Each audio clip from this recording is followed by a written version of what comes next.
조금만 더 가면 압록강이야. 제발 정신 차리자는. 리수진의 손이 떨리고 있었습니다. 노트북 화면에는 수십 개의 이름이 나열되어 있었고 그 옆에는 날짜와 처리 완료라는 문구가 차갑게 붙어 있었습니다. 수진은 마우스 휠을 내리면서 숨을 참았고 그 순간 복도에서 발소리가 들렸습니다. 누군가 이쪽으로 오고 있었습니다. 수진은 황급히 USB를 뽑아 속옷 안쪽 주머니에 숨기고 노트북을 닫았습니다. 방문이 열리기 직전 그녀는 침대에 누워 잠든 척했지만 심장은 터질 듯 뛰고 있었습니다. 같은 숙소를 쓰는 동료가 들어와 불을 끄고 자리에 누웠지만 수진의 머릿속에서는 방금 본 화면이 지워지지 않았습니다. 그 명단 중간쯤에 있던 이름 강미숙, 자신의 어머니 이름이었습니다. 보이부 소속 여군 중위가 왜 고위 간부의 차에서 발견한 USB를 몰래 복사해야 했을까요? 그 안에 담긴 내용은 무엇이었을까요? 그리고 그 파일이 수진의 인생을 어떻게 송두리째 바꿔놓게 될까요? 그 이야기를 지금부터 들려드리겠습니다. 혹시 여유가 되신다면 구독과 좋아요 한 번씩 눌러주시면 큰 힘이 됩니다. 그리고 지금 이 사연을 어느 지역에서 듣고 계신지 댓글로 남겨주신다면 따뜻한 인사를 전해드리고 싶습니다. 그날 아침은 평범했습니다. 리수진은 새벽 5시 반에 기상 나팔 소리에 눈을 떴고 세면장에서 찬물로 얼굴을 씻으면서 하루를 시작했습니다. 29살의 수진은 보이부에서 근무한 지 이제 3년째였고 대부분의 동료들보다 늦은 나이에 입대했지만 누구보다 성실하게 임무를 수행해왔습니다. 아버지 없이 자랐고 어머니마저 자신이 12살 때 탈북을 시도하다 총살당한 뒤 수진에게는 조국에 대한 충성심 하나만이 삶의 이유였습니다. 리중이 오늘 임무 확인했지? 아침 조회를 마치고 나오는 길에 선임 하사관이 물었습니다. 네, 확인했습니다. 장혁수 부부장 동지의 차량 정기 점검입니다. 그래, 조심해서 해. 장 부부장 동지는 까다로운 분이시니까. 수진은 고개를 끄덕이고 차고로 향했습니다. 장혁수는 보이부 내에서도 손꼽히는 고위 간부였고 그의 전용 차량을 점검하는 것은 신뢰받는 요원들에게만 맡겨지는 임무였습니다. 수진은 어머니의 오명을 씻기 위해 더 열심히 복무했고 그 덕분에 이런 중요한 임무를 맡게 된 것이었습니다. 차고에 도착한 수진은 검은색 벤츠 승용차 앞에 섰습니다. 차량 외관을 꼼꼼히 살피고 엔진룸을 열어 확인한 뒤 내부로 들어갔습니다. 운전석과 조수석을 점검하고 대시보드와 글로브 박스를 열어보았지만 특이한 점은 없었습니다. 수진은 뒷좌석으로 이동해 시트 사이를 확인하기 시작했습니다. 그때였습니다. 뒷좌석 시트와 등받이 사이 틈새에서 작은 물체가 만져졌습니다. 수진은 조심스럽게 그것을 꺼냈습니다. 작은 USB 메모리였습니다. 겉면에는 아무런 표시도 없었지만 간부의 차에서 발견된 물건이니 분명 중요한 내용이 담겨 있을 것이었습니다. 수진은 잠시 망설였습니다. 규정상으로는 발견한 물건을 즉시 보고해야 했습니다. 하지만 왠지 모를 직감이 그녀를 붙잡았습니다. 일단 확인만 해보자. 수진은 주머니에서 자신의 개인 USB를 꺼냈습니다. 동료에게 부탁해 구한 컴퓨터 작업용 USB였고 용량이 넉넉했습니다. 그녀는 차량 내부에 설치된 블랙박스 관리용 노트북을 꺼내 켰고 장혁수의 USB를 연결했습니다. 파일이 몇 개 보였고 수진은 빠르게 그것들을 자신의 USB로 복사했습니다. 전체 용량이 크지 않아 1분도 걸리지 않았습니다. 복사가 끝나자 수진은 원본 USB를 다시 뒷좌석 틈새에 조심스럽게 넣어두었습니다. 마치 처음부터 거기 있었던 것처럼요. 점검 보고서를 작성하면서도 수진의 머릿속에서는 계속 그 USB가 맴돌았습니다. 안에 무엇이 들어있을까요? 왜 간부가 차 안에 숨겨두었을까요? 그날 저녁 수진은 숙소로 돌아와 다른 동료들이 모두 외출한 틈을 타서 자신의 노트북을 켰습니다. 문을 잠그고 커튼을 닫은 뒤 복사한 USB를 연결했습니다. 파일이 몇 개 열렸고 그 중 하나는 엑셀 문서였습니다. 수지는 파일을 열었습니다. 화면에 나타난 것은 이름 목록이었습니다. 수십 명의 이름과 그 옆에 생년월일, 주소, 그리고 날짜가 적혀 있었습니다. 그리고 마지막 열에는 처리 완료, 대기 중, 보류와 같은 상태 표시가 붙어 있었습니다. 처리 완료된 이름들 옆에는 총살, 수용소, 추방과 같은 단어들이 작게 메모되어 있었습니다. 수진의 손이 떨렸습니다. 이것은 처형 명단이었습니다. 그녀는 마우스 휠을 내리기 시작했습니다. 이름들이 계속 이어졌고 수진은 숨을 죽인 채 화면을 내려다보았습니다. 그리고 명단 중간쯤에서 수진의 손이 멈췄습니다.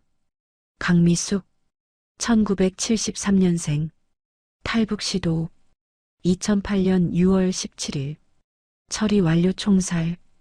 그 옆에는 작은 메모가 붙어 있었습니다. 가족관계 장혁수의 전처, 특이사항 딸 리수진 1996년생, 현 보이부 근무. 수지는 화면을 멍하니 바라보았습니다. 어머니였습니다. 자신이 12살 때 탈북을 시도하다 총살당한 어머니 강미숙. 그런데 왜 장혁수의 전처라고 적혀 있는 걸까요? 수지는 아버지가 누군지 한 번도 들어본 적이 없었습니다. 어머니는 그 이야기를 꺼내지 않았고 수진도 묻지 않았습니다. 그렇다면 장혁수가 자신의 친부라는 말인가요? 수지는 노트북 화면 앞에서 굳어버렸습니다. 손끝이 차갑게 식어가는 것을 느꼈고 심장은 이상하게도 너무 천천히 뛰는 것 같았습니다. 어머니의 이름 옆에 적힌 메모를 다시 또 한 번 읽어내렸지만 글자들은 변하지 않았습니다. 장혁수의 전처, 딸 리수진, 현 보이부 근무. 수지는 의자 등받이에 몸을 기댔습니다. 천장을 올려다보았지만 아무것도 보이지 않았고 머릿속에서는 지난 17년간의 기억들이 빠르게 스쳐 지나갔습니다. 어머니와 단둘이 살던 좁은 방, 배급이 끊겨 굶주리던 날들, 그리고 어느 날 밤 어머니가 자신을 꼭 안아주고 울던 모습. 다음 날 아침 어머니는 집에 없었고 사흘 뒤 동네 인민반장이 와서 차갑게 말했습니다. 네 어미는 조국을 배신했다. 총살 처분됐다. 12살 수지는 그 말의 의미를 정확히 이해하지 못했습니다. 다만 어머니가 다시는 돌아오지 않을 거라는 것만 알았습니다. 그 뒤로 수지는 고아원에 보내졌고 거기서 자라면서 어머니의 오명을 씻어야 한다는 생각에 사로잡혔습니다. 공부를 열심히 했고 체력 훈련도 빠지지 않았습니다. 그래서 26에 보이부에 들어갈 수 있었고 3년 동안 단 한 번도 문제를 일으키지 않았습니다. 그런데 지금 이 파일은 무엇을 말하고 있는 걸까요? 수지는 다시 화면을 내려다보았습니다. 어머니의 이름 아래로 다른 이름들이 계속 이어졌고 그들 대부분은 처리 완료로 표시되어 있었습니다. 수지는 파일을 처음부터 다시 열었습니다. 맨 위 셀에는 제목이 적혀 있었습니다. 2005부터 2015 탈북 시도자, 명단 및 처리 현황. 수지는 명단을 하나하나 내려가며 읽기 시작했습니다. 이름, 생년월일, 주소, 탈북 시도 일자, 그리고 처리 결과. 그런데 이상한 점이 있었습니다. 같은 날 같은 지역에서 탈북을 시도한 사람들인데 어떤 이들은 총살되었고 어떤 이들은 수용소로 보내졌으며 또 어떤 이들은 방면이라고 적혀 있었습니다. 무슨 기준으로 이렇게 달랐을까요? 수지는 파일을 더 자세히 살폈습니다. 그리고 맨 오른쪽에 숨겨진 열을 발견했습니다. 열 너비를 늘리자 그곳에는 숫자들이 적혀 있었습니다. 미화 1000불, 3000불, 5000불. 그리고 일부 이름들 옆에는 미납이라는 표시가 붙어 있었습니다. 수지는 숨이 막혔습니다. 이것은 뇌물 명단이었습니다. 탈북을 시도한 사람들 중 돈을 낸 이들은 살았고 돈을 내지 못한 이들은 죽임을 당했던 것입니다. 수지는 다시 어머니의 이름을 찾았습니다. 강미숙의 이름 옆 맨 오른쪽 열에는 미납이라는 글자가 차갑게 박혀 있었습니다. 어머니는 돈이 없었습니다. 그래서 총살당한 것이었습니다. 수진의 눈에서 눈물이 흘러내렸습니다. 손으로 얼굴을 감쌌지만 눈물은 멈추지 않았습니다. 그동안 수진은 어머니가 조국을 배신한 죄인이라고 믿었습니다. 아니, 믿으려고 애썼습니다. 그래야 자신이 살아남을 수 있었으니까요. 하지만 진실은 달랐습니다. 어머니는 단지 가난했을 뿐이었습니다. 돈이 없어서 죽임을 당했던 것입니다. 그리고 그 명령을 내린 사람은 장혁수, 자신의 친부였습니다. 수지는 노트북 화면을 응시했습니다. 화면 속 장혁수라는 이름은 여러 곳에 반복해서 등장했고 그의 서명이 찍힌 처리 결정서 스캔 파일도 몇 개 있었습니다. 수지는 그 서명을 뚫어지게 바라보았습니다. 이 사람이 왜 어머니를 버렸을까요? 왜 어머니가 탈북을 시도했을까요? 그리고 왜 자신의 친딸이 고아원에서 자라는 동안 단 한 번도 찾아오지 않았을까요? 리중이 아직도 안 자? 복도에서 동료의 목소리가 들렸습니다.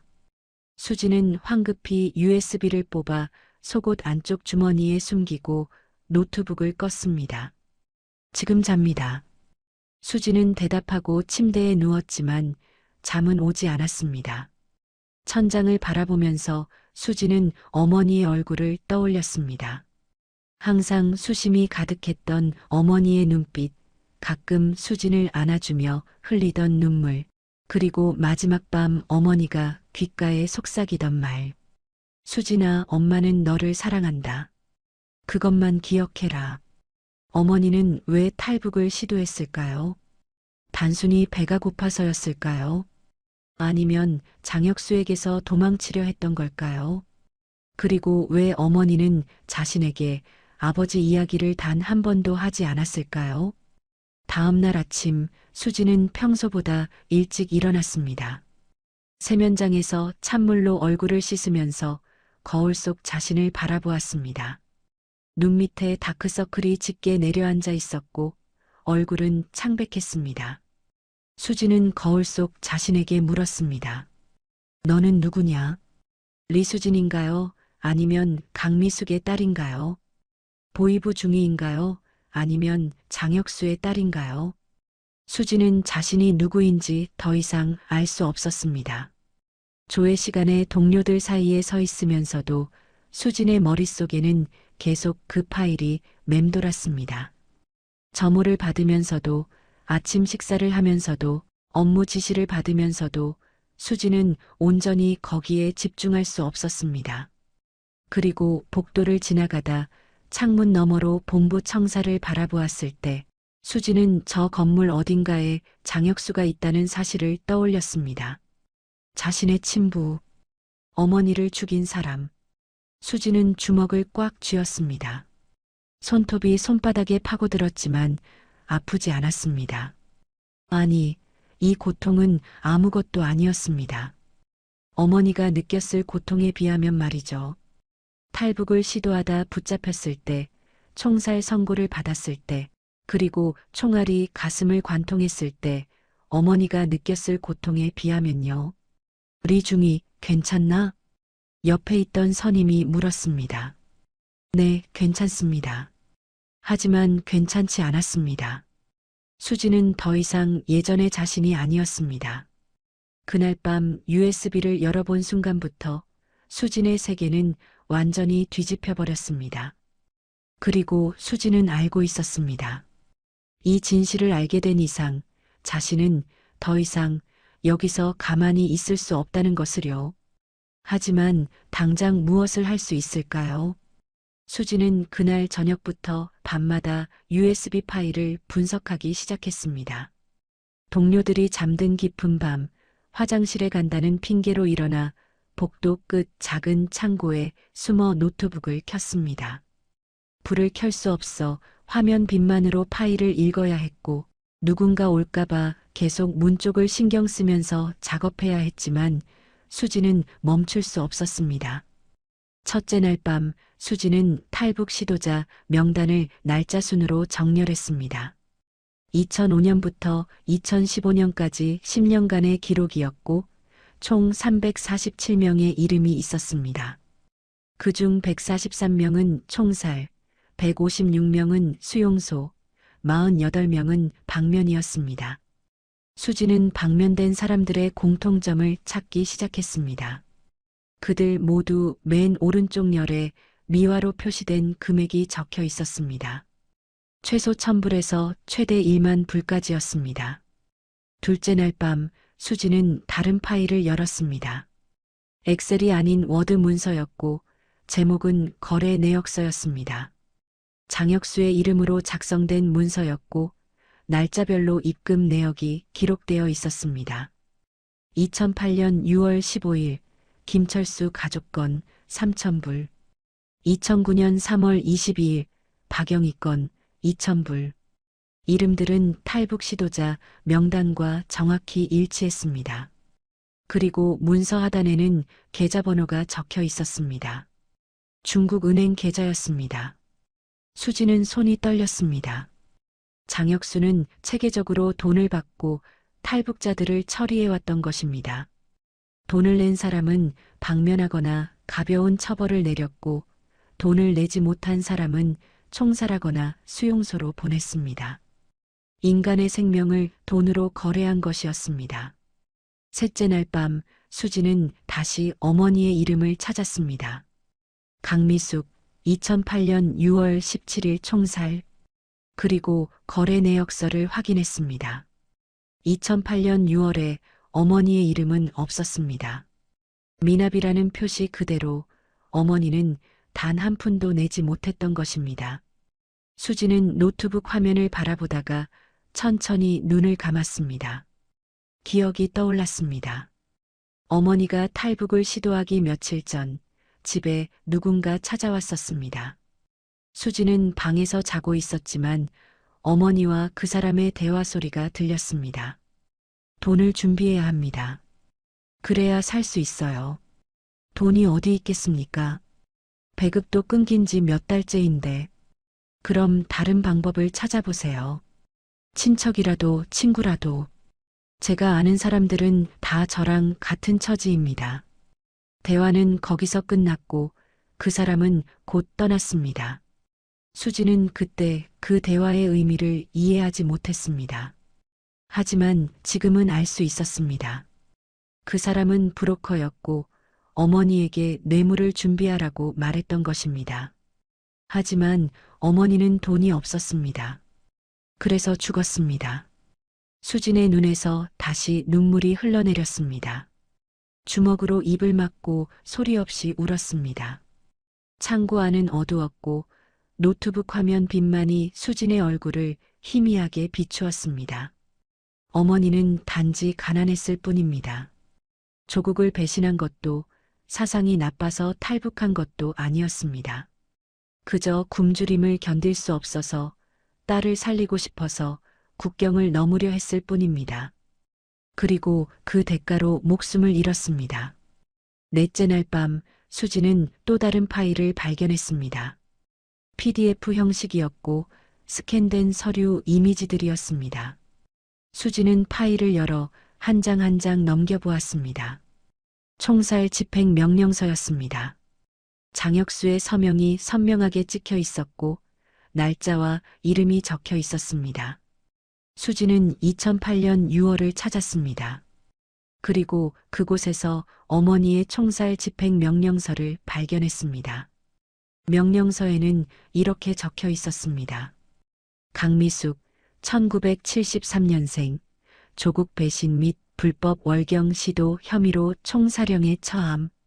집행일 2008년 6월 17일 오전 6시. 그리고 하단에는 장혁수의 서명과 도장이 찍혀 있었습니다. 수지는 그 서명을 뚫어지게 바라보았습니다. 이 사람이 어머니의 죽음에 직접 서명했습니다. 자신의 전처에게, 자신의 딸의 어머니에게 사형을 선고한 것입니다. 돈이 없다는 이유만으로요. 왜요? 수지는 화면을 향해 작게 중얼거렸습니다. 왜 어머니를 버렸습니까? 왜 돈이 없다고 죽여야 했습니까? 하지만 화면은 아무 대답도 하지 않았습니다. 장혁수의 서명만이 차갑게 수진을 내려다보고 있었습니다. 다섯째 날 밤 수진은 모든 파일을 다시 처음부터 검토했습니다. 그리고 하나의 패턴을 발견했습니다. 방면된 사람들 중 상당수가 같은 지역 출신이었고 일부는 같은 날 같은 장소에서 탈북을 시도했던 사람들이었습니다. 하지만 돈을 낸 사람은 풀려났고 돈을 내지 못한 사람은 총살당했습니다. 똑같은 범죄를 저질렀는데도 말입니다. 수지는 주먹을 꽉 쥐었습니다. 이것은 정의가 아니었습니다. 이것은 범죄였습니다. 장혁수는 법을 집행하는 사람이 아니라 법을 이용해 돈을 버는 범죄자였습니다. 그리고 그 범죄의 희생자 중 한 명이 바로 수진의 어머니였습니다. 수진은 노트북을 끄고 창고를 나왔습니다. 복도는 고요했고 모두가 잠들어 있었습니다. 수진은 숙소로 돌아가 침대에 누웠지만 잠이 오지 않았습니다. 천장을 바라보면서 수진은 생각했습니다. 이 진실을 어떻게 해야 할까요? 누구에게 말해야 할까요? 상급자에게 보고한다면 믿어줄까요? 아니, 오히려 수진이 위험해지는 건 아닐까요? 장혁수는 고위 간부입니다. 보위부 내에서도 영향력이 큽니다. 만약 수진이 이 사실을 폭로한다면 장혁수는 모든 힘을 동원해 수진을 제거하려 할 것입니다. 수진은 혼자였고 아무런 후원자도 없었습니다. 어머니의 딸이라는 낙인까지 찍혀 있었습니다. 하지만 수진은 결심했습니다. 이 진실을 세상에 알려야 한다고요. 어머니의 명예를 회복시켜야 한다고요. 그리고 장혁수가 저지른 범죄를 폭로해야 한다고요. 비록 자신이 위험해진다 해도요. 수지는 눈을 감았습니다. 어머니의 얼굴이 떠올랐습니다. 항상 수심에 가득 차 있던 어머니. 이제 수지는 그 이유를 알았습니다. 어머니는 장혁수에게서 도망치고 싶었을 것입니다. 하지만 가난했고 힘이 없었습니다. 결국 죽음을 선택할 수밖에 없었습니다. 엄마, 제가 반드시 진실을 밝히겠습니다. 수지는 어둠 속에서 작게 속삭였습니다. 그리고 그날 밤부터 수진의 계획이 시작되었습니다. 수지는 먼저 USB 안의 모든 파일을 다시 한번 꼼꼼히 살펴보기로 했습니다. 혹시 놓친 것이 있을지도 모른다는 생각이 들었고 장혁수의 범죄를 완벽하게 증명하려면 모든 증거를 확보해야 했습니다. 여섯째 날 밤 수지는 평소보다 더 늦은 시간에 창고로 향했습니다. 새벽 2시가 넘은 시각이었고 건물 전체가 깊은 잠에 빠져 있었습니다. 노트북을 켜고 USB를 연결한 수지는 파일 목록을 천천히 내려가며 확인했습니다. 이미 본 엑셀 파일들, 워드 문서들, PDF 스캔 파일들이 있었고 그 아래로 몇 개의 폴더가 더 있었습니다. 수지는 그중 기타라는 이름의 폴더를 클릭했습니다. 폴더 안에는 또 다른 파일들이 있었고 그중 하나의 이름이 수진의 눈길을 끌었습니다. 네트워크 리스트 2024 2024년이라는 숫자가 이상했습니다. 다른 파일들은 대부분 2015년 이전 것들이었는데 이 파일만 최근 것이었습니다. 수지는 파일을 열었습니다. 화면이 로딩되고 스프레드시트가 나타났습니다. 그런데 이번에는 북한 사람들의 이름이 아니었습니다. 코드명이 적혀 있었습니다. 이글 7, 피닉스 12, 드래곤 5, 울프 23. 알파벳과 숫자로 이루어진 이상한 이름들이었고 그 옆에는 직책과 소속이 적혀 있었습니다.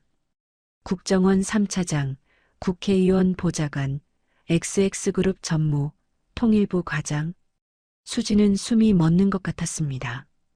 이것은 남한 사람들의 명단이었습니다. 수지는 손이 떨리는 것을 느끼면서 파일을 더 내려갔습니다. 코드명 옆에는 계좌번호가 적혀 있었고 입금 내역과 날짜가 기록되어 있었습니다. 그리고 맨 오른쪽 열에는 협조 내용이라는 제목 아래 간단한 메모들이 붙어 있었습니다. 내부 정보 제공, 탈북자 신원 조회, 통일 정책 자료 전달, 대북 제재 완화 로비. 수지는 화면을 멍하니 바라보았습니다. 이것이 무엇을 의미하는지 이해하는 데는 오래 걸리지 않았습니다. 장혁수는 단순히 탈북자들에게서 뇌물을 받는 부패 간부가 아니었습니다. 그는 남한 내부에 협조자들을 두고 있었고 그들과 정보를 주고받으면서 거대한 지하 네트워크를 운영하고 있었던 것입니다. 수지는 마우스 휠을 내렸습니다. 명단은 계속 이어졌고 총 37명의 코드명이 있었습니다. 국정원, 정치권, 재계, 학계, 언론계까지 다양한 분야의 사람들이었습니다. 그들이 받은 돈의 총액은 미화로 환산하면 수백만 불에 달했습니다. 그리고 그 대가로 그들이 제공한 정보와 협조는 북한에 얼마나 큰 이득을 가져다 주었을까요? 수지는 다른 탭을 클릭했습니다. 거래 기록이라는 제목의 시트였고 날짜별로 구체적인 거래 내용이 적혀 있었습니다. 2023년 8월 이글 7으로부터 국정원 내부 인사 동향 자료 수령 3만 불 지급. 2023년 11월 피닉스 11을 통해 통일부 예산안 사전 입수 5만 불 지급. 2024년 3월 드래곤5의 협조로 탈북 브로커 단속 일정 사전 통보 4만 불 지급. 수진의 머리가 어지러웠습니다. 이것은 단순한 부패가 아니었습니다. 이것은 간첩 행위였습니다. 장혁수는 남한 내부의 협조자들을 통해 기밀 정보를 빼내고 있었고 그 정보를 이용해 북한의 이익을 챙기고 있었습니다. 그리고 그 과정에서 탈북을 시도하는 사람들을 돈벌이 수단으로 이용했던 것입니다. 수지는 파일을 닫고 다른 파일을 열었습니다. 콘택트 인포라는 이름의 파일이었고 안에는 연락처 정보가 담겨 있었습니다. 이메일 주소, 전화번호, 비상 연락망까지 상세하게 기록되어 있었습니다. 그중 일부는 암호화된 메신저 아이디였고 일부는 중국이나 동남아시아 국가의 전화번호였습니다. 수지는 숨을 깊게 들이마셨습니다. 이 정보가 세상에 알려진다면 어떻게 될까요? 남한에서는 대혼란이 일어날 것입니다. 국정원 내부에 북한 협조자가 있다는 사실, 정치권과 재계에 북한과 연결된 사람들이 있다는 사실이 밝혀지면 사회 전체가 충격에 빠질 것입니다. 그리고 북한에서는 장혁수가 제거될 것입니다. 이런 민감한 정보가 유출되었다는 사실이 알려지면 장혁수는 즉각 숙청당할 것입니다. 하지만 수진에게는 선택의 여지가 없었습니다. 이 진실을 숨기고 살 수는 없었습니다. 어머니를 죽인 사람, 수백 명의 무고한 사람들을 돈으로 거래한 사람, 그리고 조국을 배신하고 적국과 내통한 사람. 장혁수는 반드시 처벌받아야 했습니다. 수지는 파일을 더 살펴보았습니다. 그리고 마지막 폴더에서 또 하나의 충격적인 파일을 발견했습니다. 향후 계획이라는 제목의 워드 문서였고 장혁수가 직접 작성한 것으로 보였습니다. 문서 안에는 앞으로의 활동 계획이 상세히 적혀 있었습니다. 2025년 목표 남한 내 협조자 네트워크 확대, 목표 인원 10명, 중점 분야 군부, 정보기관, 방산업체. 예상 소요 비용 500만 불. 기대 효과 대남 정보 수집 능력 2배 향상. 통일 정책 방향 사전 파악. 수지는 문서를 읽으면서 온몸에 소름이 돋는 것을 느꼈습니다. 장혁수는 멈출 생각이 없었습니다. 오히려 네트워크를 더 확대하려 하고 있었고, 더 많은 사람들을 포섭하려 계획하고 있었습니다. 만약 이 계획이 성공한다면 남한의 안보는 심각하게 위협받을 것입니다. 수지는 노트북을 끄고 어둠 속에 앉아 있었습니다. 창고 밖에서는 아무 소리도 들리지 않았고 세상이 멈춘 것 같았습니다. 수지는 생각했습니다.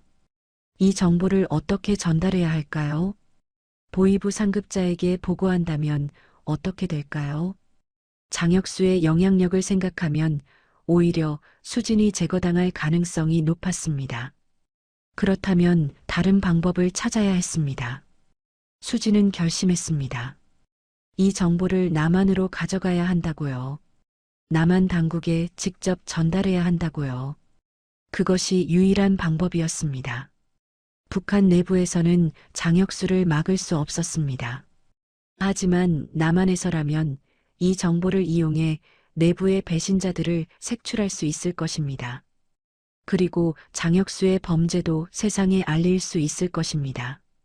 하지만 그것은 곧 탈북을 의미했습니다. 수지는 어머니가 시도했다가 실패한 그 길을 가야 했습니다. 목숨을 걸어야 했습니다. 잡히면 어머니처럼 총살당할 것입니다. 하지만 성공한다면 진실을 밝힐 수 있을 것입니다. 수지는 USB를 주머니에 넣고 창고를 나왔습니다. 복도를 걸어 숙소로 돌아가면서 수지는 하늘을 올려다보았습니다. 창문 너머로 보이는 하늘에는 별이 몇 개 빛나고 있었습니다. 어머니도 저 별을 보면서 탈북을 결심했을까요? 두려웠을까요? 아니면 자유에 대한 희망이 더 컸을까요? 수지는 침대에 누워 눈을 감았습니다. 이제 계획을 구체화해야 했습니다. 어떻게 국경을 넘을 것인가, 언제 시도할 것인가, 무엇을 준비해야 하는가. 수진의 머릿속에서는 이미 계획이 그려지고 있었습니다. 장혁수의 차를 이용하는 것, 그것이 가장 확실한 방법이었습니다. 다음 날부터 수지는 장혁수의 일정을 파악하기 시작했습니다.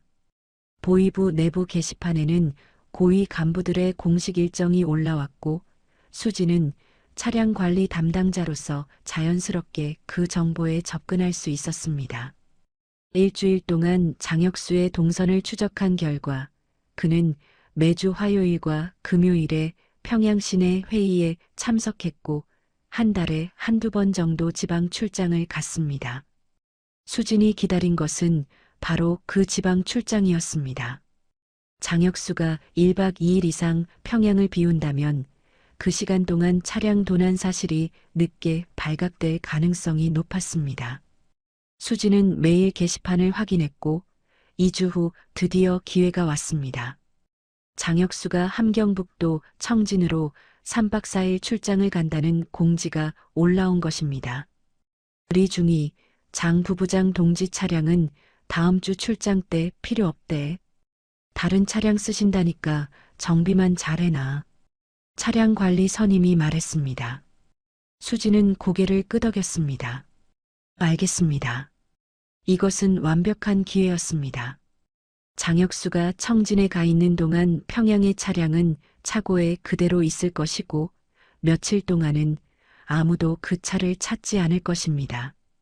수지는 심장이 빠르게 뛰는 것을 느끼면서 계획을 다듬기 시작했습니다. 장혁수가 출장을 떠난 날은 1월 14일 화요일이었습니다. 수지는 평소처럼 업무를 보면서 시간을 기다렸습니다. 저녁 점호가 끝나고 모두가 잠자리에 들 때까지 수지는 조용히 있었습니다. 자정이 넘어 숙소가 완전히 고요해지자 수지는 침대에서 일어났습니다. 미리 준비해둔 작은 배낭을 메고 창문을 통해 밖을 내다보았습니다. 경비병들의 순찰 시간을 일주일 동안 관찰한 결과 자정부터 새벽 1시 사이에 5분 정도 공백이 생긴다는 것을 알아냈습니다. 수지는 그 시간을 노렸습니다. 숙소 뒷문을 조심스럽게 열고 나간 수지는 어둠 속으로 몸을 숨겼습니다. 차고까지는 약 200m 거리였고 그 사이에는 건물 그림자를 이용해 이동할 수 있었습니다. 수지는 담벼락을 따라 천천히 움직였습니다. 발소리가 나지 않도록 조심하면서 멀리서 들리는 경비병들의 목소리에 귀를 기울였습니다. 차고에 도착한 수지는 관리실 열쇠로 문을 열었습니다. 차량 관리 담당자로서 수지는 차고 열쇠를 가지고 있었고 이것이 계획의 핵심이었습니다. 안으로 들어가자 여러 대의 차량이 어둠 속에 서 있었습니다. 수지는 손전등을 켜지 않고 기억의 의지에 장혁수의 검은색 벤츠를 찾았습니다. 차량 앞에 선 수지는 잠시 망설였습니다. 이 문을 열고 시동을 거는 순간 돌이킬 수 없게 됩니다. 수지는 어머니였고 보이부 중이었고 조국의 일원이었습니다. 하지만 이제는 진실을 아는 사람이었고 복수를 꿈꾸는 딸이었습니다. 수지는 차 문을 열었습니다.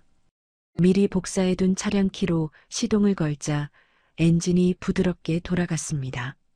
수지는 운전석에 앉아 핸들을 잡았습니다. 손이 떨렸지만 정신은 맑았습니다.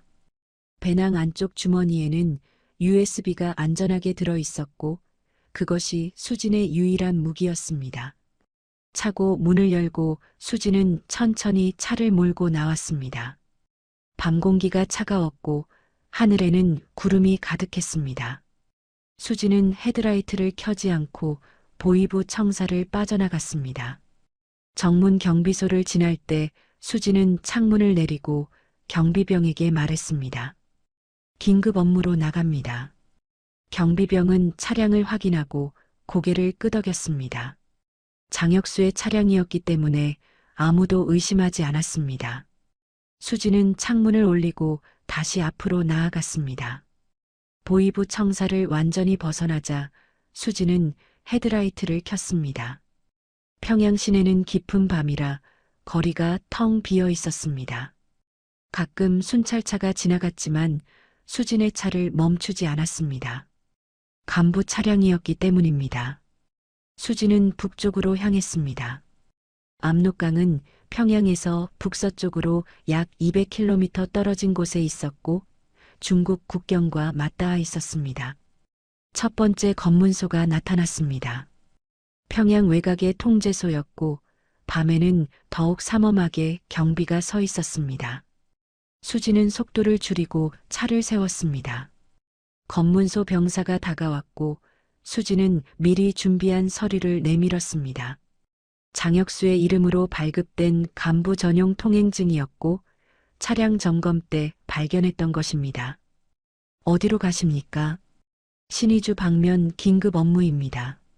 병사는 서류를 확인하고 차량 번호판을 살폈습니다. 잠시 망설이는 듯했지만 곧 경례를 하고 통과시켜 주었습니다. 수지는 숨을 내쉬고 다시 엑셀을 밟았습니다. 첫 관문을 넘었습니다. 두 번째 검문소는 50km 떨어진 곳에 있었습니다. 여기도 같은 방식으로 통과했습니다. 간부 전용 통행증은 강력했고 대부분의 병사들은 높은 계급의 차량을 쉽게 의심하지 않았습니다. 수지는 계속 북쪽으로 달렸습니다. 도로는 어두웠고 가로등도 거의 없었습니다. 헤드라이트 불빛만이 앞길을 비추었습니다. 세 번째 검문소를 지날 무렵 동쪽 하늘이 희미하게 밝아오기 시작했습니다. 새벽 5시가 넘은 시각이었고 압록강이 가까워지고 있었습니다. 수지는 계속 달렸습니다. 이제 평양에서 150km 이상 떨어진 곳이었고 국경까지는 약 50km가 남아 있었습니다. 그때였습니다. 차량 무전기에서 갑자기 소리가 터져 나왔습니다. 전 차량의 긴급 지시. 보이부 소속 검은색 벤츠 승용차, 차량 번호 평양공이 다시 4157 추적하라. 운전자는 리수진 중위, 차량 절도 및 탈영 혐의. 발견 즉시 정지시키고 체포하라. 저항 시 사격 허가. 수진의 심장이 얼어붙었습니다. 들켰습니다. 누군가 차량 도난을 신고했고 이제 전국에 추격 명령이 내려진 것입니다. 수진은 엑셀을 더 깊이 밟았습니다. 차가 속도를 높였고 엔진 소리가 커졌습니다. 이제 시간이 없었습니다. 국경까지 50km, 1시간이면 닿을 수 있었습니다. 하지만 앞쪽 도로에서 불빛이 보이기 시작했습니다. 검문소였고 그들도 무전을 들었을 것입니다. 수지는 핸들을 꽉 쥐었습니다. 멈출 수 없었습니다. 절대로 잡힐 수 없었습니다. 수지는 가속 페달을 끝까지 밟고 검문소를 향해 돌진했습니다. 검문소 앞에 설치된 차단기가 보였고 병사들이 총을 들고 도로 한가운데 서 있었습니다. 한 병사가 손을 들어 정지 신호를 보냈지만 수지는 속도를 줄이지 않았습니다. 오히려 핸들을 오른쪽으로 꺾어 도로 옆 비포장길로 차를 몰았습니다. 차체가 흔들렸고 돌멩이들이 차 밑바닥을 두드리는 소리가 요란했습니다. 정지하라. 정지. 병사들의 고함 소리가 들렸고 곧이어 총성이 울렸습니다. 탕, 탕, 탕. 총알이 차체를 스쳐 지나가는 소리가 들렸지만 수지는 멈추지 않았습니다. 비포장길을 따라 50m쯤 달린 뒤 다시 도로로 진입했습니다. 뒤를 돌아보니 검문소에서 차량 2대가 출발하는 것이 보였습니다. 추격이 시작된 것입니다. 수지는 이를 악물고 앞만 보았습니다. 속도계 바늘이 시속 120km를 넘어섰고 도로는 구불구불했지만 수지는 핸들을 놓지 않았습니다. 보이부에서 받은 운전 훈련이 지금 빛을 발했습니다. 커브길에서도 속도를 유지하면서 차선을 따라 정확하게 움직였고 엔진은 비명을 지르듯 돌아갔습니다. 뒤에서 추격 차량의 헤드라이트가 점점 가까워지는 것이 보였습니다. 2대가 아니라 3대였습니다. 중간에 또 다른 검문소에서 합류한 것 같았습니다. 무전기에서는 계속 목소리가 흘러나왔습니다. 대상 차량 북쪽으로 이동 중, 신의주 방향, 속도 120, 세대 추격 중, 본부에서 지원 차량 출동, 10분 내 합류 예정, 국경 수비대에 통보 완료, 압록강 인근 모든 초소 경계 태세. 수지는 무전기 소리를 들으면서 상황을 파악했습니다. 앞에서도 차단이 준비되고 있었고 뒤에서는 추격이 계속되고 있었습니다. 시간이 없었습니다. 압록강까지 이제 30km 남짓이었지만 그 전에 잡힐 가능성이 높았습니다. 도로 앞쪽에 차량 2대가 나타났습니다. 반대편에서 오는 것이 아니라 도로를 가로막고 서 있었습니다. 병사들이 차 뒤에 숨어 총을 겨누고 있었고 수진의 차가 멈추기를 기다리고 있었습니다. 하지만 수진은 브레이크를 밟지 않았습니다. 대신 도로 오른쪽 산비탈 쪽으로 핸들을 꺾었습니다. 차가 비탈길을 따라 미끄러지듯 내려갔습니다. 나무가지들이 창문을 긁었고 차체가 바위에 부딪히는 소리가 났습니다. 수지는 핸들을 필사적으로 잡고 균형을 유지했습니다. 10m쯤 내려간 뒤 평평한 길이 나타났고 그곳은 마을로 이어지는 작은 길이었습니다. 수지는 그 길을 따라 다시 속도를 높였습니다. 마을을 지나면서 몇몇 주민들이 놀란 얼굴로 차를 바라보았지만 수지는 신경 쓸 겨를이 없었습니다. 마을을 벗어나자 다시 큰 도로가 나타났고 수지는 그곳으로 합류했습니다. 뒤를 보니 추격 차량들이 여전히 따라오고 있었습니다. 조금 거리가 벌어진 것 같았지만 완전히 따돌린 것은 아니었습니다. 그때 앞쪽에서 또 다른 차량이 나타났습니다. 이번에는 군용 트럭이었고 뒤에 병사들이 가득 타고 있었습니다. 트럭이 도로 한가운데를 달리면서 수진의 차를 막으려 했습니다. 수진은 왼쪽으로 핸들을 꺾어 트럭을 추월하려 했고 그 순간 트럭 뒤에 병사들이 일제히 총을 쏘기 시작했습니다. 탕탕탕탕 총성이 요란했고 총알이 빗발치듯 쏟아졌습니다. 뒷유리가 산산조각 나면서 깨졌고 차체 곳곳에 총알 자국이 생겼습니다. 수지는 몸을 낮추면서도 핸들을 놓치지 않았습니다. 귀 옆으로 총알이 스쳐 지나가는 소리가 들렸고 조수석 시트에 총알이 박히는 소리도 들렸습니다. 수지는 트럭을 추월했지만 차량 상태가 좋지 않았습니다.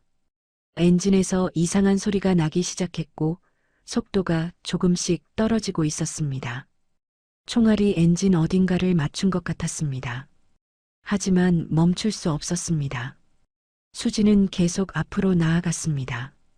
도로 표지판이 나타났습니다. 신의주 15km, 압록강이 가까웠습니다. 하지만 뒤에서 추격 차량들이 다시 따라붙기 시작했고 앞에서도 또 다른 차량들이 나타나는 것이 보였습니다. 수지는 포위되고 있었습니다. 무전기에서 목소리가 들렸습니다. 리수진 중위, 즉시 차량을 정지하라. 이것은 최후 경고다. 정지하지 않으면 사격한다. 수지는 무전기를 꺼버렸습니다.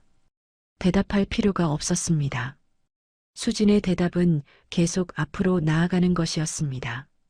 차량이 덜컹거렸고 엔진에서 연기가 피어오르기 시작했습니다. 오래 버티지 못할 것 같았습니다. 압록강 10km, 표지판이 다시 나타났고 수지는 마지막 힘을 짜내듯 엑셀을 밟았습니다. 하지만 차는 더 이상 가속되지 않았습니다. 속도가 떨어지기 시작했고 엔진 소리가 이상해졌습니다. 수지는 차가 곧 멈출 것을 알았습니다. 앞쪽 도로에 마지막 검문소가 나타났습니다. 압록강 직전의 국경 검문소였고 그곳에는 수십 명의 병사들이 도로를 완전히 봉쇄하고 있었습니다. 장갑차까지 배치되어 있었고 중화기를 든 병사들이 진을 치고 있었습니다. 더 이상 갈 수 없었습니다. 수지는 브레이크를 밟았습니다. 차가 멈췄고 엔진에서 김이 펑 하고 뿜어져 나왔습니다. 완전히 고장 난 것입니다. 뒤에서 추격 차량들이 도착했고 수진의 차를 에워쌌습니다. 병사들이 총을 겨누면서 다가왔습니다. 차에서 나와 손을 들고 수지는 차 안에 앉아 앞을 바라보았습니다. 검문소 너머로 강이 보였습니다. 압록강이었습니다. 햇빛에 반짝이는 강물이 저 멀리 흐르고 있었고 강 건너편에는 중국 땅이 있었습니다. 그곳까지는 불과 5km. 하지만 수진에게는 1000km처럼 멀게 느껴졌습니다. 수진은 배낭을 잡았습니다. USB가 들어있는 배낭. 이것만은 지켜야 했습니다. 이것만은 전달해야 했습니다. 수진은 차 문을 열고 밖으로 나왔습니다. 손을 들지 않았고 대신 배낭을 꽉 껴안았습니다. 손을 들라고 했다. 병사가 소리쳤지만 수지는 움직이지 않았습니다. 수지는 병사들을 보지 않고 강을 바라보았습니다. 저 강을 건너면 자유가 있었습니다. 어머니가 가려 했던 그곳, 수진이 이루려던 꿈. 수지는 갑자기 뛰기 시작했습니다. 병사들을 향해서가 아니라 옆으로 도로를 벗어나 강변 쪽으로 달렸습니다. 병사들이 당황했고 누군가 소리쳤습니다. 잡아, 쏘지 마, 생포해. 하지만 수지는 멈추지 않았습니다. 숲속으로 뛰어들었고 나뭇가지가 얼굴을 긁었지만 신경 쓰지 않았습니다. 뒤에서 병사들의 발소리가 들렸고 고함 소리가 들렸지만 수지는 계속 달렸습니다. 강물 소리가 들리기 시작했습니다. 가까워지고 있었습니다. 압록강이 가까워지고 있었습니다. 숲을 빠져나온 수진의 눈앞에 펼쳐진 것은 넓은 강이었습니다. 햇빛을 받아 반짝이는 강물은 생각보다 빠르게 흐르고 있었고 강폭은 200m는 좋게 되어 보였습니다. 1월의 압록강이었습니다. 수지는 강변 모래밭에 발을 디디면서 뒤를 돌아보았습니다. 병사들이 숲에서 나오고 있었고 그들의 거리는 불과 50m도 되지 않았습니다. 거기서 한 발자국만 더 움직이면 쏜다. 선두에 선 병사가 소리쳤습니다. 총을 겨누고 있었고 다른 병사들도 일제히 총구를 수진에게 향했습니다. 수진은 강물을 바라보았습니다. 물은 차가워 보였고 중간중간 얼음 조각들이 떠내려가고 있었습니다. 지금이 1월 중순이었고 강물의 온도는 영하에 가까울 것입니다. 하지만 수진에게는 선택의 여지가 없었습니다. 잡히면 끝입니다. 어머니처럼 총살당할 것이고 USB는 영원히 세상에 알려지지 못할 것입니다. 수지는 배낭끈을 더욱 단단히 조였습니다. 그리고 강물을 향해 뛰었습니다. 쏴라. 병사의 고함 소리가 들렸고 총성이 울렸습니다. 탕탕탕. 총알이 수진의 주변에 떨어졌고 모래가 튀어올랐습니다. 수진은 멈추지 않고 물속으로 뛰어들었습니다. 순간 온몸이 얼어붙는 것 같은 충격이 왔습니다. 물은 상상했던 것보다 훨씬 더 차가웠고 마치 수천 개의 바늘이 피부를 찌르는 것 같았습니다. 수지는 숨을 참고 물속으로 잠수했습니다. 총알이 물속으로 들어오는 소리가 들렸고 기포들이 수진의 주변을 지나갔습니다. 수지는 필사적으로 팔을 저어 강 중앙으로 헤엄쳤습니다. 배낭이 무거웠고 옷이 물을 머금어 더욱 움직임이 둔해졌습니다. 하지만 멈출 수 없었습니다. 수면 위로 고개를 올렸을 때 수지는 숨을 크게 들이마셨습니다. 뒤를 보니 강변에 병사들이 늘어서서 총을 쏘고 있었습니다. 하지만 거리가 멀어져서인지 총알이 수진에게 닿지 않았습니다. 수진은 다시 헤엄치기 시작했습니다. 팔이 점점 무거워졌고 다리에 힘이 빠지기 시작했습니다. 차가운 물이 체온을 빼앗아가고 있었습니다. 강물은 생각보다 흐름이 빨랐습니다. 수지는 건너편을 향해 헤엄치고 있었지만 물살에 밀려 계속 옆으로 떠내려갔습니다. 숨이 차올랐고 팔과 다리가 말을 듣지 않기 시작했습니다. 차가운 물이 입안으로 들어왔고 수지는 기침을 하면서도 계속 팔을 저었습니다. 강 중앙쯤 왔을 때 수지는 얼음 조각과 부딪혔습니다. 크지는 않았지만 날카로운 모서리가 수진의 팔을 긁었고 피가 흘러나왔습니다. 하지만 추위 때문인지 아픔은 느껴지지 않았습니다. 오히려 온몸이 저리고 감각이 사라져가고 있었습니다.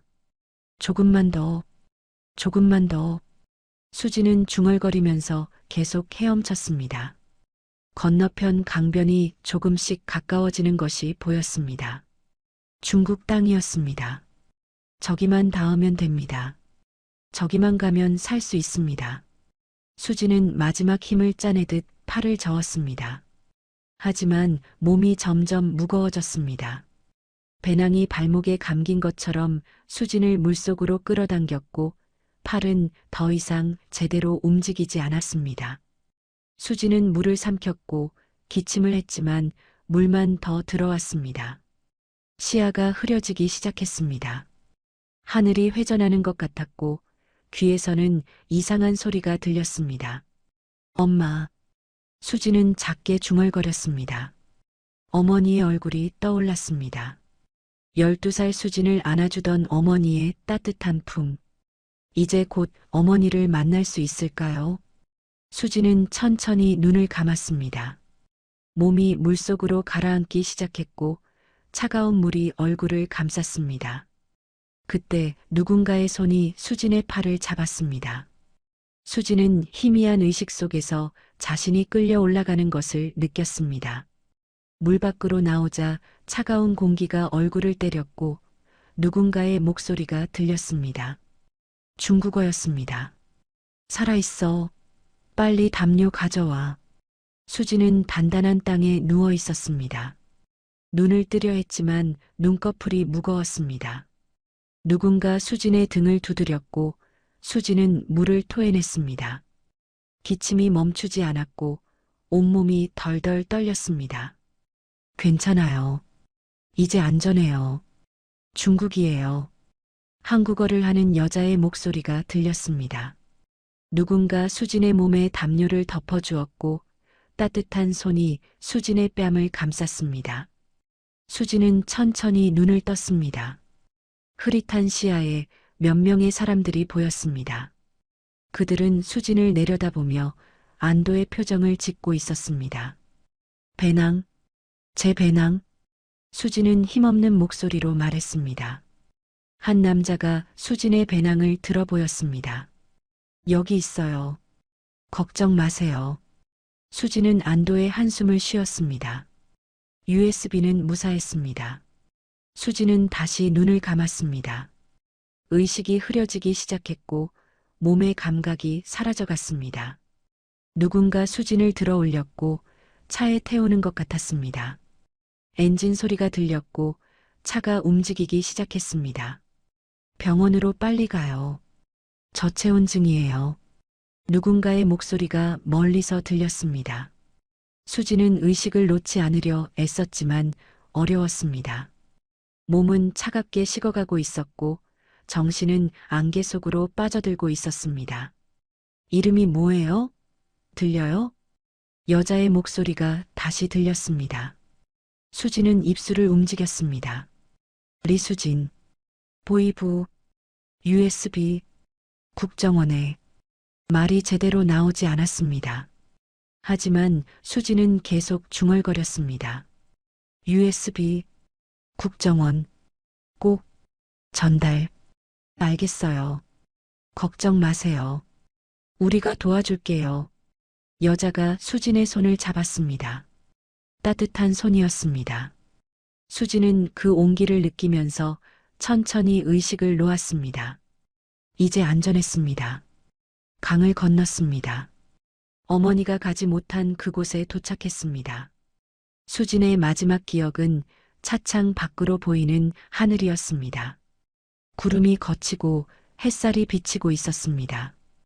어머니가 저 하늘 어딘가에서 수진을 지켜보고 있을까요?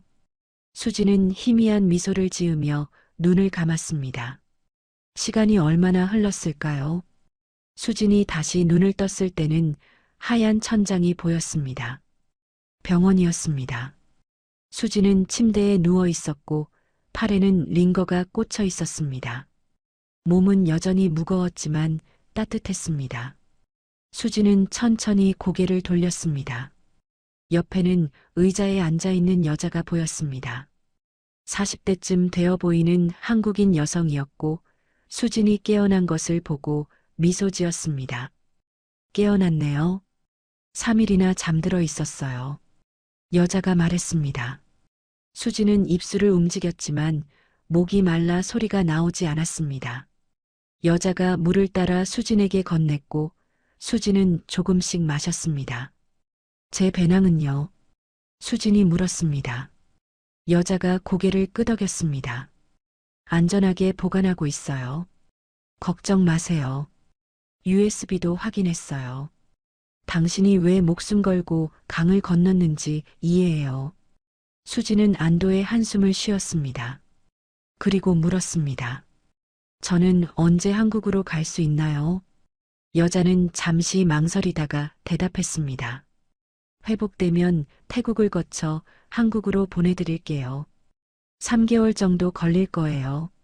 한국 대사관과 이미 연락했어요. 수지는 고개를 끄덕였습니다. 3개월. 길지만 기다릴 수 있었습니다. 이미 가장 어려운 강을 건넜으니까요. 수지는 다시 눈을 감았습니다. 이번에는 편안한 잠이었습니다. 석 달이 흘렀습니다. 중국 병원에서 2주를 보낸 뒤 수지는 태국으로 이동했고 거기서 한국 대사관의 도움을 받아 신원 확인과 조사를 받았습니다. 탈북자로서 거쳐야 하는 절차들이었고 수지는 조용히 그 시간을 견뎠습니다. 배낭 속 USB는 항상 수진의 곁에 있었고 밤마다 수지는 그것을 확인했습니다. 아직 무사한지, 파일이 손상되지는 않았는지요. 4월의 어느 날 수지는 인천공항에 도착했습니다. 비행기에서 내려 입국장으로 걸어가는 동안 수진의 가슴은 두근거렸습니다. 이곳이 대한민국이었습니다. 어머니가 가고 싶어 했던 곳, 자유가 있는 곳. 수지는 깊게 숨을 들이마셨습니다. 공기가 달랐습니다. 북에서 맞던 것과는 다른 뭔가 가벼운 느낌의 공기였습니다. 입국장을 나오자 2명의 남자가 수진을 기다리고 있었습니다. 정장을 입은 40대 남자들이었고 한 명이 수진에게 다가왔습니다. 리수진 씨 맞으십니까? 네, 맞습니다. 국가정보원에서 나왔습니다. 저희와 함께 가주시겠습니까? 수진은 고개를 끄덕였습니다. 이미 예상했던 일이었습니다. 태국 대사관에서 수진의 사연을 보고했을 것이고 국정원에서는 수진을 만나고 싶어 했을 것입니다. 특히 USB 때문에요. 차에 탄 수진은 창밖을 바라보았습니다. 고속도로를 달리는 차들, 높이 솟은 건물들, 화려한 간판들. 모든 것이 낯설었지만 동시에 신기했습니다. 북에서는 볼 수 없었던 풍경이었습니다. 사람들이 자유롭게 걸어다니고 웃고 이야기하고 있었습니다. 처음 오시는 거죠? 운전석 옆에 앉은 요원이 물었습니다. 네, 처음입니다. 적응하시는데 시간이 좀 걸릴 겁니다. 천천히 하세요. 수진은 대답 대신 미소를 지었습니다. 하지만 수진의 머릿속에는 적응보다 더 중요한 것이 있었습니다. USB를 전달하는 것. 그것이 지금 수진이 해야 할 일이었습니다. 국정원 건물은 서울 외곽에 있었습니다. 경비가 삼엄했고 여러 번의 검문을 거쳐야 안으로 들어갈 수 있었습니다. 수진은 안내를 받아 한 조사실로 들어갔습니다. 회색 벽에 테이블과 의자만 놓인 간소한 방이었고 테이블 반대편에는 3명의 남자가 앉아 있었습니다. 앉으십시오. 중앙에 앉은 50대 남자가 말했습니다. 계급장은 보이지 않았지만 분위기로 보아 고위급인 것 같았습니다. 수지는 의자에 앉았고 배낭을 무릎 위에 올려놓았습니다. 저는 대북팀 김성호 팀장입니다. 리수진 씨, 태국에서 이미 기본적인 조사는 받으셨을 겁니다. 오늘은 좀 더 구체적인 이야기를 나누려고 합니다. 알겠습니다. 먼저 탈북 과정에서 가져오신 자료가 있다고 들었습니다. 보여주시겠습니까? 수지는 배낭에서 USB를 꺼냈습니다. 작은 검은색 메모리였고 겉면에는 여전히 아무런 표시도 없었습니다. 수지는 그것을 테이블 위에 올려놓았습니다. 김성호 팀장이 USB를 집어들고 살폈습니다. 이 안에 무엇이 들어있습니까? 북한 보위부 부부장 장혁수의 범죄 증거입니다. 탈북자 처리 명단, 뇌물수수 내역, 그리고 수지는 잠시 말을 멈췄습니다.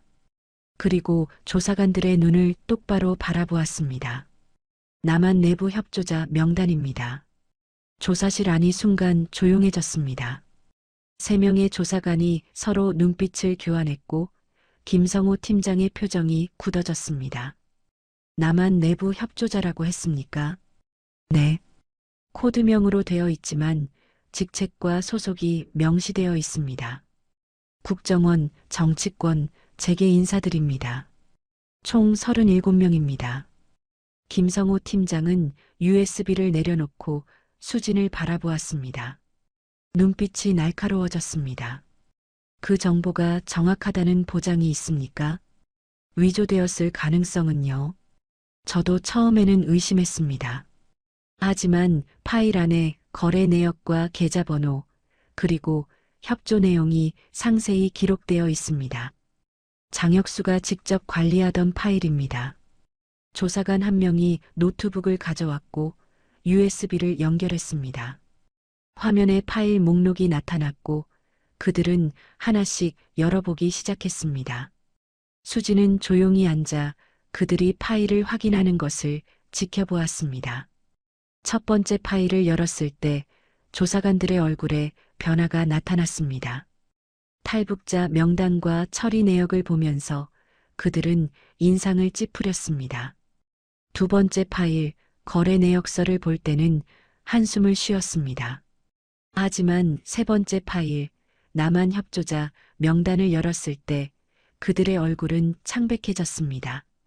김성호 팀장이 화면을 뚫어지게 바라보았습니다. 마우스 휠을 내리면서 명단을 확인했고 어느 순간 그의 손이 멈췄습니다. 그는 옆에 앉은 조사관과 눈빛을 교환했고 그 조사관도 고개를 끄덕였습니다. 무언가를 알아본 것 같았습니다. 이 코드명 중 일부가 김성호 팀장이 말을 시작했지만 끝맺지 못했습니다. 그는 입술을 깨물고 다시 화면을 바라보았습니다. 수지는 그 반응만으로도 알 수 있었습니다.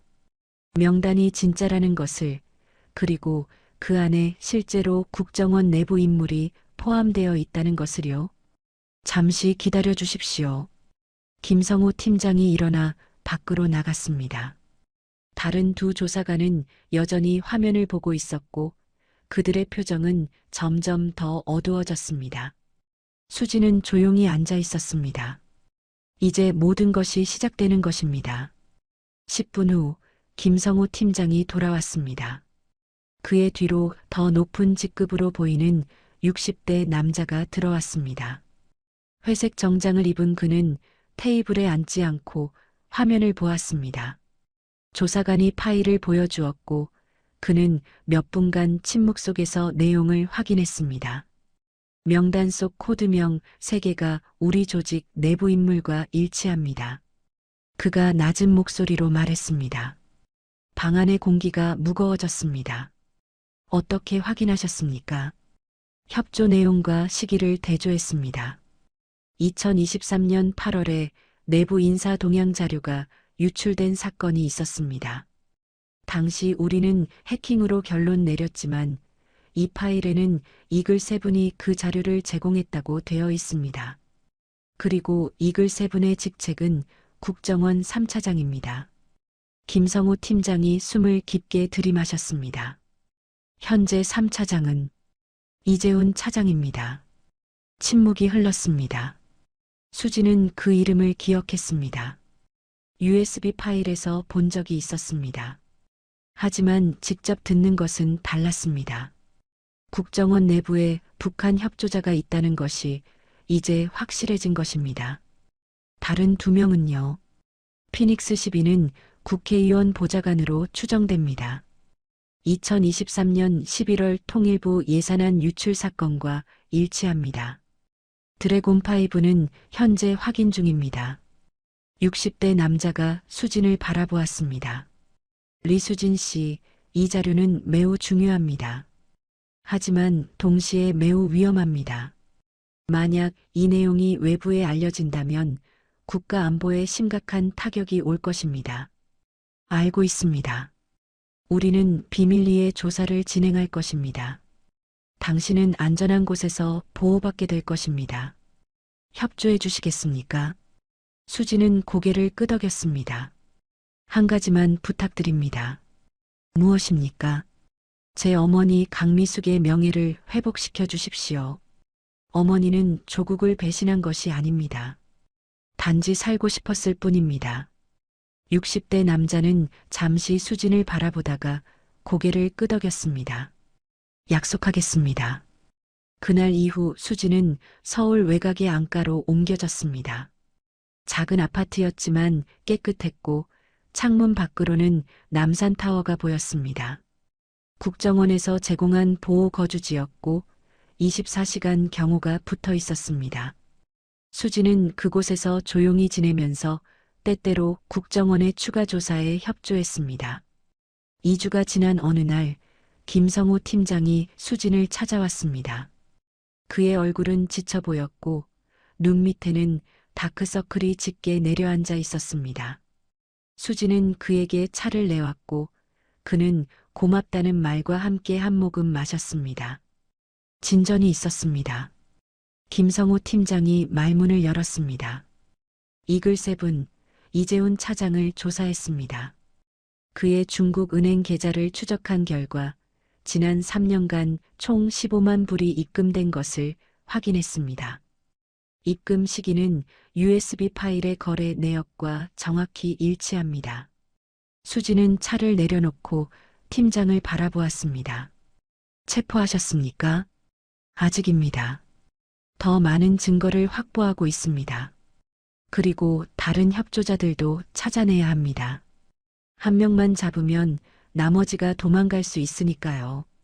팀장은 잠시 말을 멈추고 창밖을 바라보았습니다.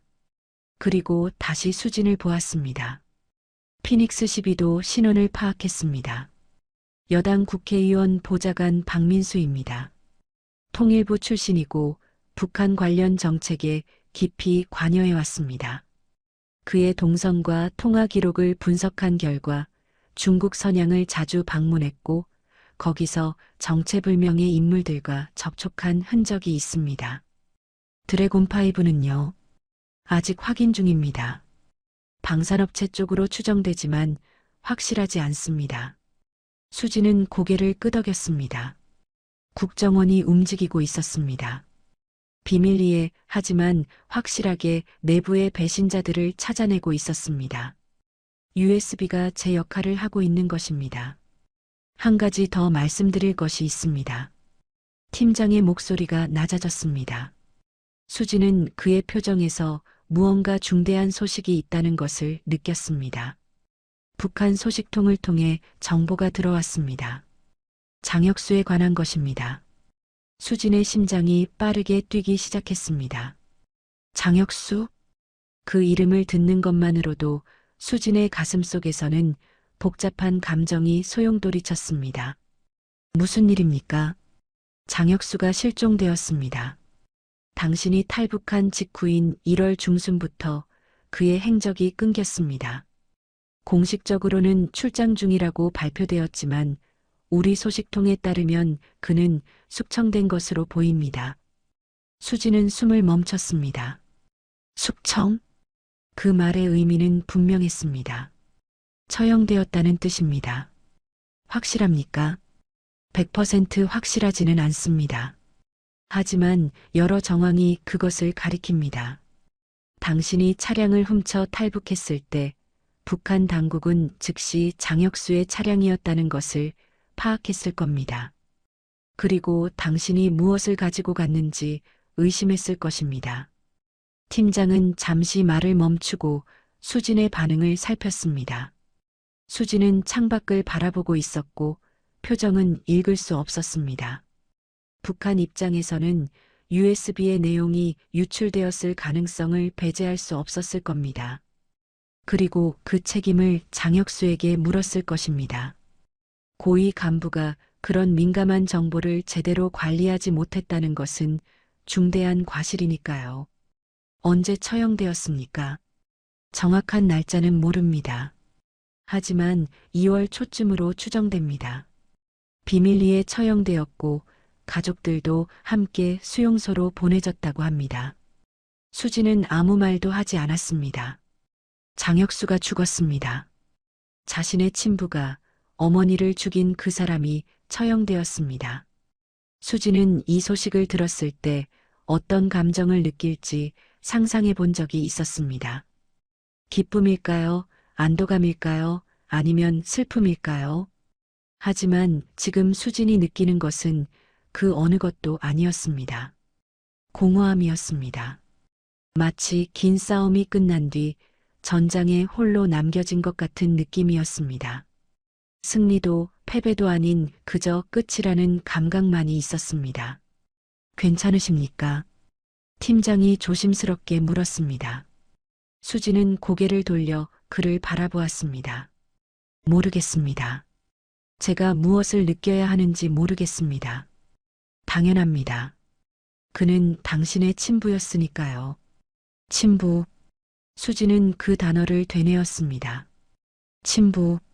하지만 장혁수는 한 번도 아버지 역할을 한 적이 없었습니다. 수진이 태어났을 때도, 자랄 때도, 어머니가 죽을 때도 그는 거기 없었습니다. 아니, 있었지만 외면했습니다. 아니, 외면을 넘어 어머니를 죽음으로 몰아넣었습니다. 저는 그를 아버지라고 생각해 본 적이 없습니다. 그는 제게 그저 원수였습니다. 어머니를 죽인 사람이었습니다. 수진의 목소리는 차분했습니다.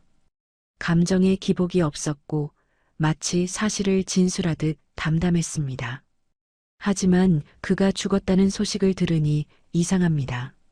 슬프지도 않고 기쁘지도 않습니다. 그저 이제 끝났구나 하는 생각만 듭니다. 팀장은 조용히 수진의 말을 들었습니다. 그리고 천천히 입을 열었습니다. 복수는 그런 것입니다. 성취해도 기쁨이 오지 않습니다. 그저 공허함만 남죠. 하지만 리수진 씨, 당신은 복수 이상의 것을 잃었습니다. 무엇을 말씀하시는 겁니까? 진실을 밝혔습니다. 어머니의 억울함을 풀었고 수백 명의 희생자들의 이야기를 세상에 알렸습니다. 그리고 남한 내부의 위험을 제거하는 데 기여했습니다. 이것은 단순한 복수가 아닙니다. 정의를 실현한 것입니다. 수지는 팀장의 말을 곱씹었습니다. 정의. 그 단어가 마음에 와닿았습니다. 수진이 원했던 것은 단순히 장혁수를 죽이는 것이 아니었습니다. 진실을 밝히는 것이었습니다. 어머니가 그리고 수많은 사람들이 부당하게 죽임을 당했다는 사실을 세상에 알리는 것이었습니다. 어머니의 명예 회복은요. 진행 중입니다. 통일부와 협의해서 탈북 희생자 명단에 어머니의 이름을 올릴 예정입니다. 그리고 추모 행사도 계획하고 있습니다. 수진의 눈에 눈물이 맺혔습니다. 17년 만에 어머니의 이름이 복권되는 것입니다. 더 이상 조국을 배신한 죄인이 아니라 자유를 찾아 떠났다가 희생된 사람으로 기억될 것입니다. 감사합니다. 수진은 고개를 숙이고 눈물을 닦았습니다.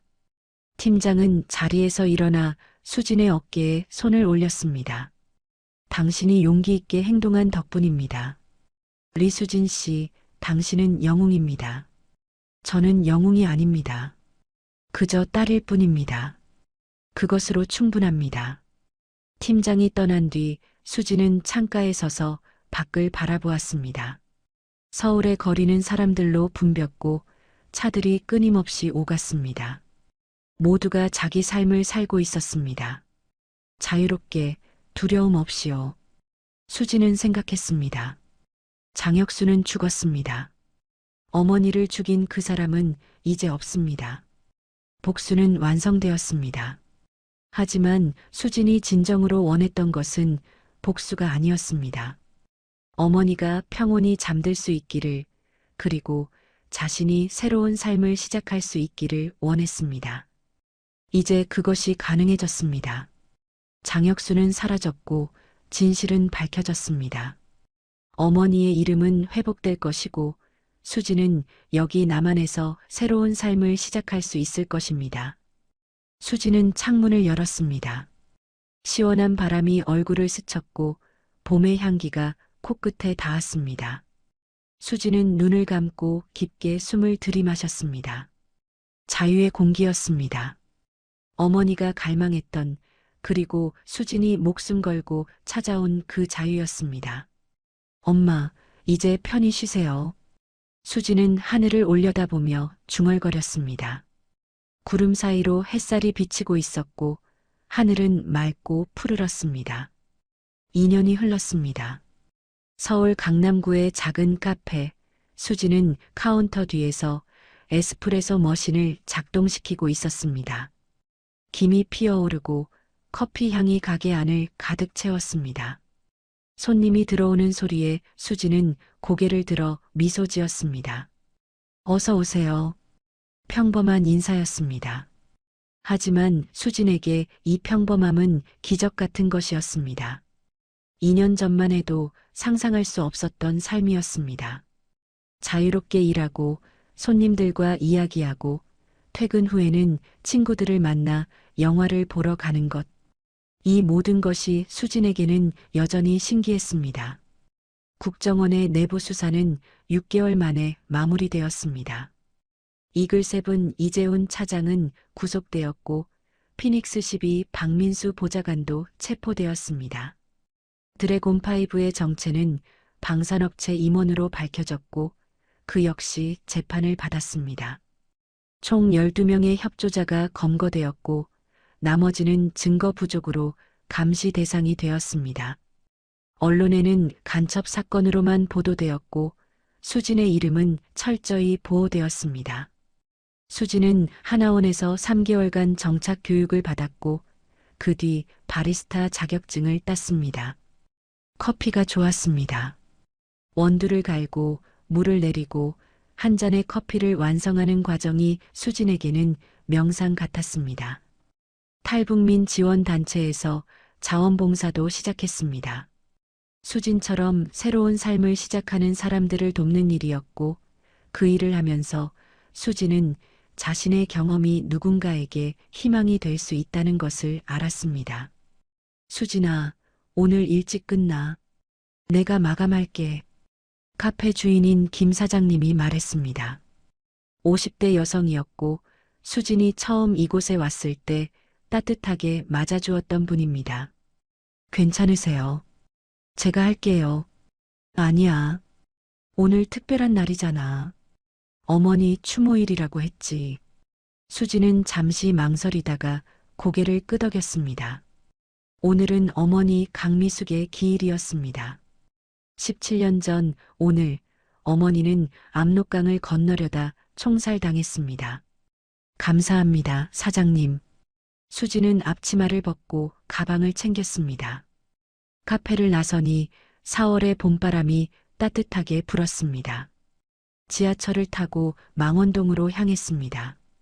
거기에는 작년에 세워진 탈북 희생자 추모 공원이 있었고 어머니의 이름이 새겨진 비석이 있었습니다. 공원은 한강변에 위치해 있었습니다. 나무들이 새잎을 틀고 있었고 벤치에는 사람들이 앉아 강을 바라보고 있었습니다. 수지는 추모비가 있는 곳으로 걸어갔습니다.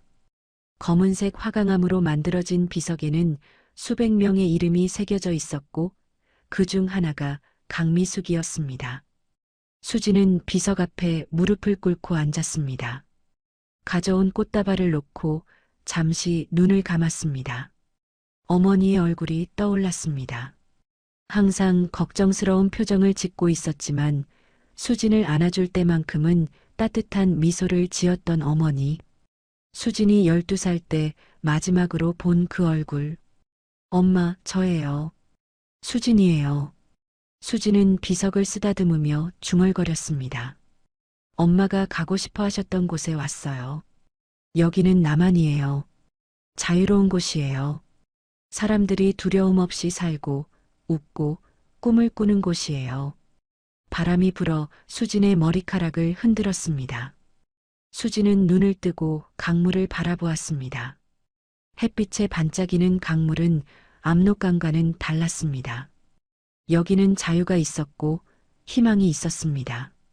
장혁수는 죽었어요. 엄마를 죽인 그 사람은 이제 없어요. 그리고 엄마의 이름은 회복되었어요. 이제 모두가 엄마가 자유를 찾아 떠났다는 것을 알아요. 조국을 배신한 게 아니라 딸을 살리려 했다는 것을요. 수진의 눈에서 눈물이 흘러내렸습니다. 하지만 슬픈 눈물은 아니었습니다. 오히려 평온한 눈물이었습니다. 17년간 품고 있던 무거운 짐을 내려놓는 것 같았습니다. 저는 이제 괜찮아요. 여기서 새로운 삶을 시작했어요. 카페에서 일하고 친구들도 사귀었어요. 탈북민들을 돕는 일도 하고 있어요. 엄마처럼 자유를 찾아온 사람들이요. 수지는 비석에 이마를 대고 잠시 그대로 있었습니다. 어머니의 온기가 전해지는 것 같았습니다. 아니, 그것은 햇살의 온기였습니다. 따뜻하고 부드럽고 살아있는 온기였습니다. 엄마, 이제 편히 쉬세요. 저는 잘 살게요. 엄마가 꿈꾸던 그 삶을 살게요. 약속할게요. 수지는 천천히 일어났습니다. 비석을 마지막으로 한번 쓰다듬고 뒤를 돌아 걸어 나왔습니다. 공원을 나서는 수진의 발걸음은 가벼웠습니다. 어깨에 짊어졌던 무게가 사라진 것 같았습니다. 카페로 돌아가는 길, 수지는 거리를 천천히 걸었습니다. 사람들이 웃으며 지나갔고 아이들이 뛰어놀고 있었습니다. 카페 앞에서 친구 미영이 기다리고 있었습니다. 같은 탈북민이었고 하나원에서 만난 친구였습니다. 수진아, 다녀왔어. 응, 다녀왔어. 괜찮아. 응, 이제 괜찮아. 두 사람은 카페로 들어가 창가 자리에 앉았습니다. 수진이 직접 내린 커피를 마시면서 그들은 이야기를 나눴습니다. 일상적인 이야기들이었습니다. 어제 본 드라마, 다음 주 영화 계획, 새로 생긴 맛집. 평범한 대화들이었지만 수진에게는 이 평범함이 가장 소중했습니다. 해가 지고 저녁이 되었습니다. 수진은 혼자 집으로 돌아가는 길에 남산타워를 올려다보았습니다. 불빛이 켜진 타워는 밤하늘에 선명하게 빛나고 있었습니다. 수진은 멈춰서서 그것을 바라보았습니다. 진실은 언젠가 드러납니다. 정의는 늦더라도 반드시 옵니다. 그리고 자유는 목숨을 걸 만큼 소중한 것입니다. 이것이 수진이 압록강을 건너며 배운 인생의 교훈이었습니다. 수진은 다시 걷기 시작했습니다. 앞으로 나아가는 발걸음이었습니다. 과거를 뒤로하고 미래를 향해 걸어가는 발걸음이었습니다. 어머니가 꿈꾸던 그 자유 속에서 수진은 이제 자신만의 삶을 살아갈 것입니다. 그리고 그것이 어머니에게 줄 수 있는 가장 큰 선물이라는 것을 수진은 알고 있었습니다. 오늘의 이야기는 여기서 마치겠습니다. 리수진은 목숨을 걸고 진실을 지켰고 그 용기 덕분에 많은 사람들이 구원받았습니다. 때로는 한 사람의 용기가 세상을 바꿀 수 있다는 것, 그리고 진실은 반드시 빛을 본다는 것을 이 이야기는 우리에게 말해줍니다. 여러분께서 이 이야기에 공감하셨다면 구독과 좋아요로 응원해 주시면 큰 힘이 됩니다. 그리고 댓글로 여러분의 생각을 나눠주신다면 더욱 감사하겠습니다. 다음 이야기도 기대해 주시고 오늘 하루도 평안하시길 바랍니다. 감사합니다.